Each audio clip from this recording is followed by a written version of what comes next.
Okay, so here we are under the bonnet of the car. Just thought I'd come and point out a couple of bits and pieces before we start talking about bigger turbos and stuff. At the moment, the swirl flaps have been removed. The EGR has been blanked.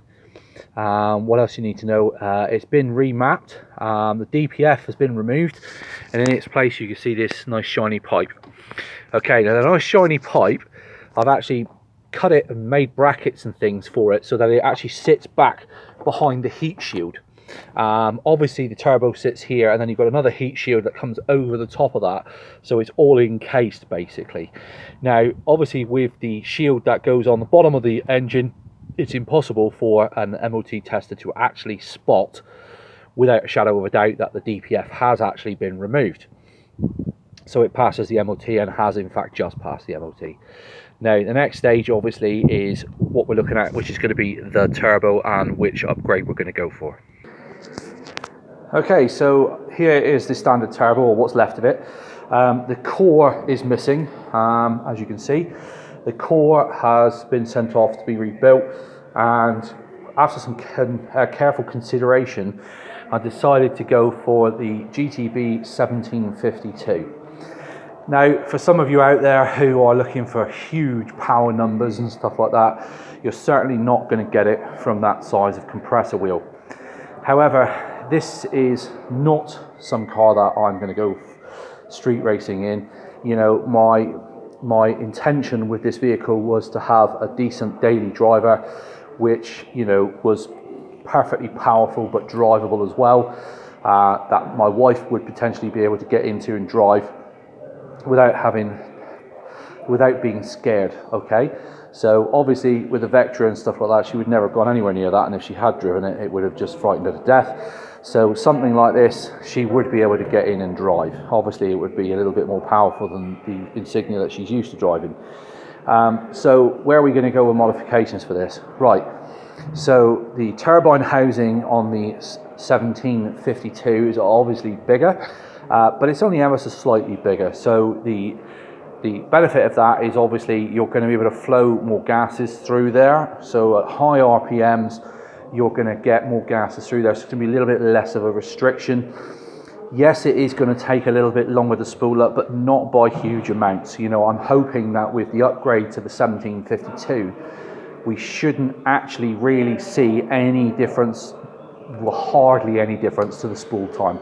I'm still like the spool time to be around the sort of 2200 RPM, 23, maybe 24, an absolute push, but no, certainly no more than that. The compressor housing, well, what am I going to do with that? Well, I've got two choices. Basically, I can retain the original compressor housing, and they're going to have to CNC machine this to fit the larger compressor wheel, which isn't too much of a problem, and it means I retain the stock fixing for the VNT controller, the actuator.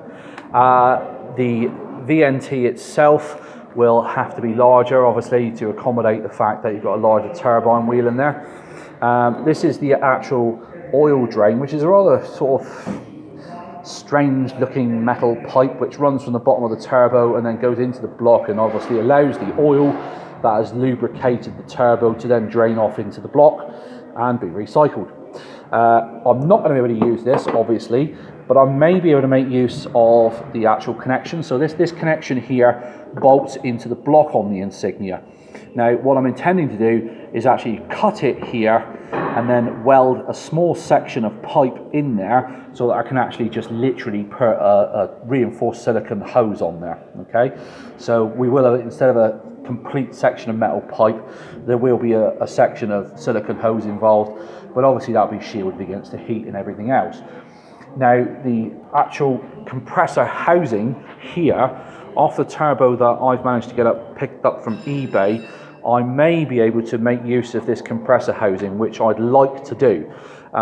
If I can't, for any reason, if the compressor housing is completely different, then what I may have to do is I may have to make some sort of flange which will fit this adapter here, which bolts onto the manifold, and then adapt it so that we're able to sort of put maybe a sandwich plate in between the new turbo and the manifold. Okay, the manifold gasket here, obviously that's going to have to be replaced as well.